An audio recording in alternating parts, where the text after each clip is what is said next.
A Revolução de 1932 trouxe as esperanças de democratização que a ditadura, instaurada em 1937, enterrou. A Faculdade de Direito do Largo de São Francisco foi a principal e maior resistência. Pela liberdade, muitos acadêmicos morreram. Quando se sente bater no peito heróica pancada, deixa-se a folha dobrada enquanto se vai morrer.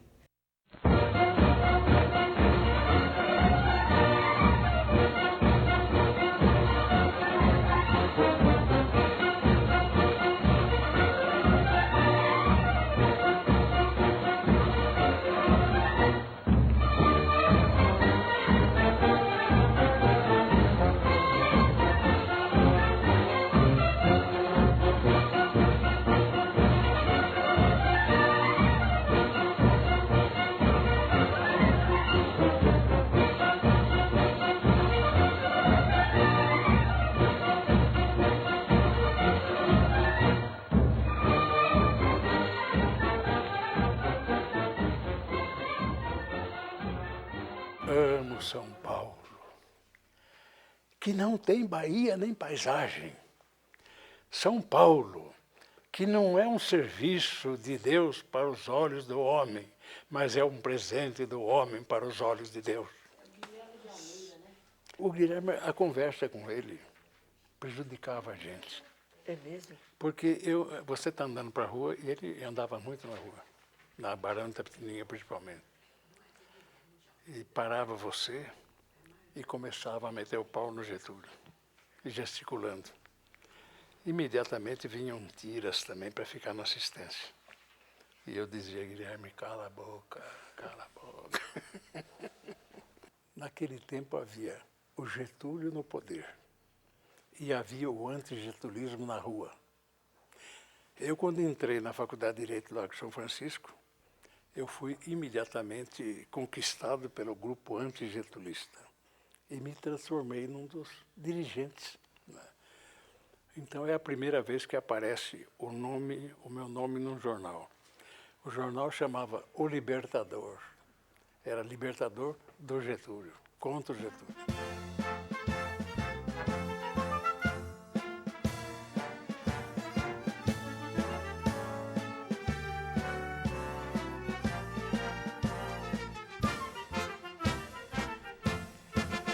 Então, eu era um dos muitos paulistas que andava com escova de dentes no bolso, porque sabia que saindo do jornal aí a gente ia para a cadeia. Eu fundei um jornal na faculdade chamado O Libertador. Cada vez que saía eu era preso. Porque o meu nome aparecia como diretor Israel Dias Novaes. E o Libertador metia o pau no governo. Sabe? Metia o pau de maneira engraçada. Nós chegamos à conclusão de que o delegado ficava bravo quando era ironizado e não quando era atacado. Você está vendo? Quando era atacado, eles gostavam. Ah, o estudante não gosta de mim. Você sabe E o que mais lhe fascinava naquela época nas matérias que o senhor escrevia? Sei lá, um personagem diferente. Bem, eu quero então... Você me fez... A primeira vez que eu ouço essa pergunta, fico muito animado com a necessidade de respondê-la. Havia no meu primeiro ano da Faculdade de Direito do Largo de São Francisco, só havia o Largo de São Francisco. As outras faculdades vieram depois. Então o Péricles Eugênio Ramos me disse um dia, que era o diretor do Correio Paulistano, disse, Israel, você faz um jornalzinho subversivo, razoável. Você não quer fazer um teste no Correio Paulistano que eu sou diretor? Eu disse, existe uma coisa que eu quero, é isso. Não contei para você, mas eu quero. Então, minha filha, eu tomei a liberdade de trabalhar durante 30 anos no Correio Paulistano. Fiz o jornalismo que eu queria, compreende? Jornal cheio de insinuações, mas se a gente falasse a verdade no jornal, era preso.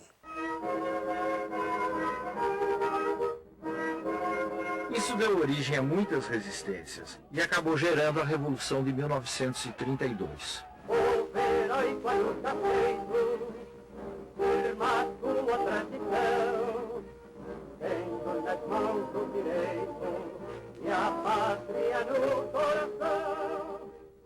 São Paulo lutou durante vários meses praticamente sozinho, mas no fim foi derrotado pelas forças do governo federal, sobretudo pelas forças do Exército Nacional. Nesse sentido, a Revolução foi vitoriosa. Ela foi derrotada pelas armas, mas ela pôs na ordem do dia a necessidade que havia de se dar uma forma legal para o país. E se interrompeu o governo que Getúlio estava chefiando e que era chamado de governo provisório. 16 de julho de 1934. A República Brasileira tinha a sua segunda Constituição. Então, eu posso dizer que eu pagava a pensão não diretamente, mas quando devia, porque eu sabia que volta e meia eu ficava 10 dias preso. E naquela época não tinha bandido propriamente dito, esses que... Não, o bandido antigamente nada tinha de político. Bandido era bandido. O secretário da Segurança, geralmente, fosse quem fosse, tinha uma espécie de reserva contra a faculdade. A Faculdade de Direito do Largo de São Francisco era só ela a chefe da luta contra o Getúlio no Brasil. E, modéstia à parte, eu posso dizer a você que eu frequentava esse grupo. Uma coisa feia do jornal. Bom, o jornal era curioso porque o doutor Getúlio, você não tinha nem sombra de nascer, nem sombra de nascer. A polícia do doutor Getúlio era uma polícia muito mal intencionada. Então, quando o secretário da Segurança mudava em São Paulo, por exemplo, mudavam seus nomes dos antigetulistas e o meu estava sempre lá. Então eu podia dizer a você que não é por eu ser um perfeito higienista, mas eu andava com escova de dente no bolso, porque eu não sabia quando era preso.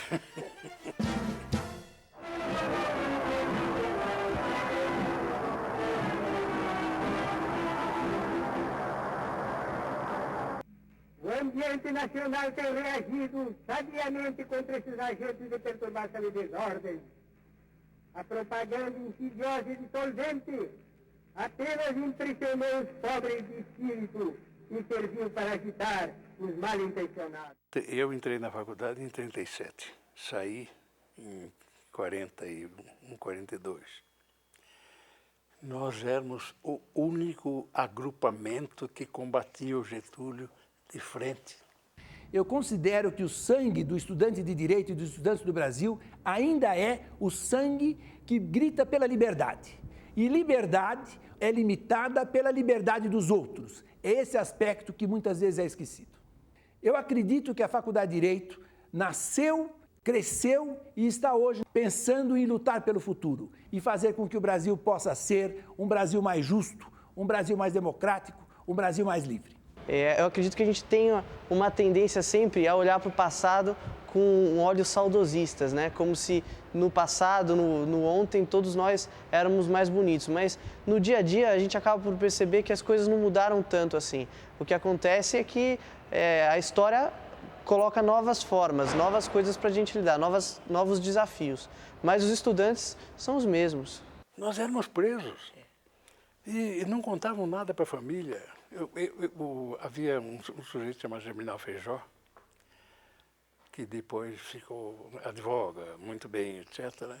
O Germinal era uma espécie de líder. Então, um delegado um dia me encontrou na rua e falou assim: Israel, eu prendi você 3 vezes, mas saio da escola frustrado porque o Germinal me escapou. O Germinal era uma coisa curiosa, porque ele fisicamente não se parecia com ninguém.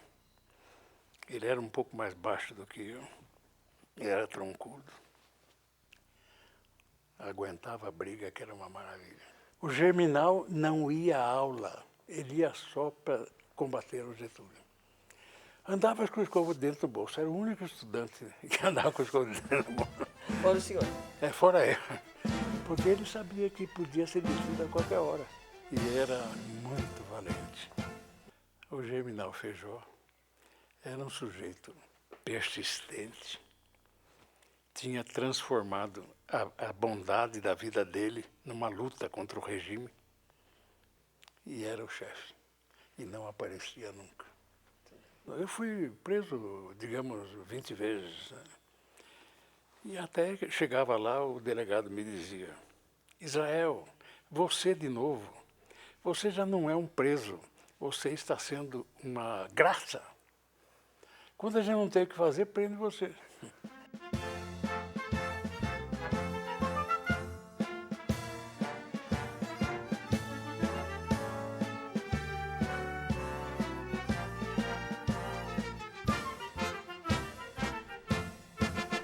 Um dia encontrei um delegado na rua, não vou dizer o nome dele, disse: Israel, tenho uma boa notícia para você. Eu falei assim: então saca. Saiu hoje a minha aposentadoria. Eu deixei de prender você várias vezes. Agora não preciso mais prender você porque estou aposentado. Pode me cumprimentar.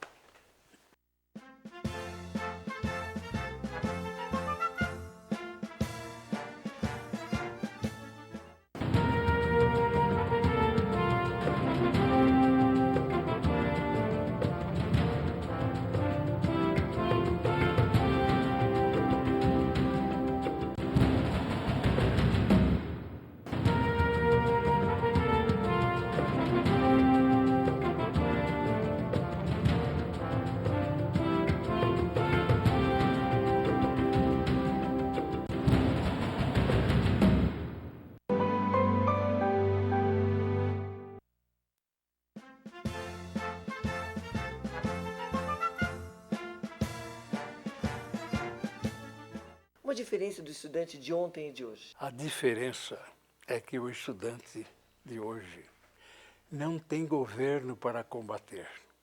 No passado, eles pareciam mais engajados, de uma forma mais profunda, nos grandes problemas nacionais. Hoje existe um aspecto morno e grupos, obviamente, mais trabalhadores que colocam muitas vezes certas questões como se nós estivéssemos ainda no tempo da ditadura e esquecem que nós estamos num Estado de Direito em que existem instituições, existem meios e caminhos a preservar. Ultimamente se falou muito em corrupção em todos os níveis e nós não vimos uma preocupação dos estudantes em lutar pela ética e contra a corrupção em todos os níveis, nos governos e fora dele. Olha, o estudante de direito de hoje, comparado com o estudante de direito do passado, eu acredito que são muito semelhantes. O que mudou foi o Brasil, o país mudou. Então a gente vive um momento histórico diferente, a gente vive um Estado democrático de direito e isso muda um pouco as tarefas que o movimento estudantil e o estudante vai ter no contato com a política. Claro que ainda há muito a se fazer para combater a questão da desigualdade social, as mazelas educacionais do Brasil, a distribuição de renda, e o estudante de direito tem um papel importante nisso. Os estudantes de ontem, que lutavam contra o Getúlio, na grande maioria não exerciam a profissão depois. Quem exercia a profissão depois, e eu encontrei tudo isso, foi o pessoal que realmente não tomava conhecimento da luta contra o Getúlio, mas tomava conhecimento dos livros de direito. Nós éramos minoria. Minoria. Não se pode dizer que a faculdade de direito era isso, porque não havia faculdade de direito. O que havia era um grupo numeroso de estudantes dispostos a ir para a cadeia quando a cadeia lhes aprovesse. Então, se um delegado queria fazer carreira, era só prendendo estudante de direito. Era o melhor caminho. Você sabe que esse grupo, que era o meu grupo, fez uma carreira boa, porque esse pessoal levava a vida a sério. Nós sabíamos que o que nos esperava era a prisão, era a perseguição, etc. E insistíamos. Os delegados simpatizavam conosco. Então, eu estava pensando na Rua do Carmo, por exemplo, chegava um delegado lá e falava assim: você está preso, é só até amanhã. Isso é que eu quero que a pessoa diga no jornal, coisa que eu nunca li. quem assumiu a chefia do antigetulismo em São Paulo foi a Faculdade de Direito. Você tinha a sorte de não ser nascida naquele tempo, porque senão você via que isso que eu conto a você meio jocosamente não era jocoso naquele tempo, eles prendiam mesmo, viu? Às vezes você imagina que o camarada que te procura, o tira, é horrível. Não é. Então eu saía da pensão, na Rua do Carmo, era de estudante de Direito e era contra o governo. Encontrava um tira na porta. Né? O tira dizia, Zé, pinica, que tem 2 atrás de você. Aparecia lá, tem um sujeito mal encarado aí que está procurando você, eu acho que é da polícia. Eu pinicava pela janela. Fiquei um ótimo saltador de janela. Não pode imaginar o que era ser antigetulista no tempo da ditadura. O Getúlio só se fotografava sorrindo, bem vestido, sorrindo, né? Dava a impressão de ser um ótimo sujeito. Não era de maneira nenhuma, viu? Não era. E se ele quisesse ser, não deixavam. Porque aquilo, 15 anos de ditadura, não era brincadeira. A gente precisa separar os camaradas que lutam dos camaradas que trabalham. Então, você não podia exigir de um promotor público que entrasse em guerra com o governo, senão ele perdia o emprego. E nós não tínhamos emprego para perder. Justificávamos a omissão deles. Eles não podiam fazer o que nós fazíamos. Pessoalmente, nunca pensei em ser diretor, isso aconteceu. E mesmo quando se tem de tomar soluções difíceis, eu considero que é melhor tomá-las, correndo até mesmo o risco de errar, fazendo, do que errar por omissão. Os diretores não eram antigetulistas porque perdiam o emprego. E nós outros, então, ficávamos antigetulistas. Onde o Getúlio encontrou resistência em São Paulo foi realmente na Faculdade de Direito. Eu não tenho lido em lugar nenhum o papel dos estudantes de Direito na luta contra a ditadura. Nós não fazemos outra coisa. O que eu não percebo hoje, pelo menos na grande maioria dos alunos e dos estudantes desta escola e em geral do Brasil, é uma consciência de que o Brasil de amanhã será na medida do que eles fizerem. Acredito que o estudante da Faculdade de Direito de hoje ainda tem uma participação política muito forte. É claro que a gente não vive mais um momento como se viveu aqui na faculdade no passado, fosse na resistência ao Estado Novo ou na resistência à ditadura, em que os anos de chumbo que corriam na rua impeliam os estudantes a ter um contato com a política, quer queira, quer não. Isso faz com que hoje o contato com a política seja mais de vanguarda do que foi no passado. Mas isso não significa que não existam estudantes lutando e que eles não sejam bem-vindos, nem que não tenham papel. Todos eram presos, mas a grande maioria, faça-se justiça, queria estudar. Uma coisa, o senhor acha que a polícia hoje é violenta? Você sabe que eu acho que a polícia hoje está meio desempregada, não é? Porque o governo não é um governo de agressão. Os antiditatoriais perderam o adversário comum, porque a ditadura caiu. Então, eles ficaram... Eu, por exemplo, encontrava na rua alguns e dizia, você não faz mais desordem, rapaz? Estou estranhando você. E você é que eu preciso viver. Preciso viver. Então, advogava. Então, numerosos estudantes do meu tempo, assim que a ditadura acabou, ficaram sem função. Porque a função era combater a ditadura. E nós passamos 5 anos combatendo a ditadura. Tanto que os delegados tinham um meio de nos identificar. Não precisavam ver a carteira de identidade. Bastava ver a escova de dentes. Quantas escovas de dentes o senhor comprou na vida? Eu andava cheio de escova de dentes, não só para meu uso, mas como para empréstimo. A Catedral da Resistência ao Estado Novo fica no Largo de São Francisco. O Largo de São Francisco não por causa da faculdade de qualquer coisa de contabilidade lá, mas pela nossa faculdade, puxa vida. E essa obra-prima aqui? Conte para nós. Revisão de uma jornada. Jornada aqui serve para você, pelo seguinte. E é de uma vida, né? Porque revisão é de jornal. E jornada é jornal. Então, revisão de uma jornada é a série de artigos contra o governo que eu publiquei. Sim. Qual o legado que o senhor gostaria de deixar para as pessoas que estão lhe ouvindo, pela sua experiência, pelo seu trabalho, pelo seu esforço? Muito bem.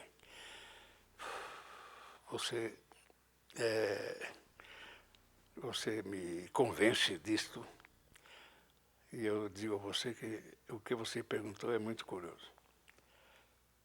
Nunca nenhum de nós sonhou com a posteridade, que a polícia era tão cruel contra nós que nós não tínhamos esperança nenhuma. Compreende? Então, do pessoal que enfrentava o Getúlio de peito aberto, né, nenhum recuou nunca. A pior coisa na vida de uma pessoa, de uma moça ou de um homem, é não ter uma causa para defender. Sim. O que nos fazia reagir era o fato de nós sermos faculdade de direito.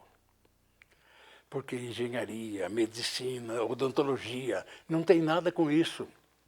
Nós tínhamos porque era conosco. Mas a faculdade era um núcleo de oposição ao governo e o Getúlio sonhava em destruí-la. Não conseguiu nunca. Por todos os ideais perenes pelos quais vale a pena viver e morrer, proclamo o teu nome. Pela abolição que realizaste, pela república que sonhaste, Proclamo o teu nome. Pelo legado das gerações ancestrais, Proclamo o teu nome. Pelo martírio dos teus heróis, proclamo o teu nome. Pela alma dos teus poetas, Proclamo o teu nome. por todos os que sustentaram acesa a chama da liberdade no altar da glória, Nós proclamamos seu nome.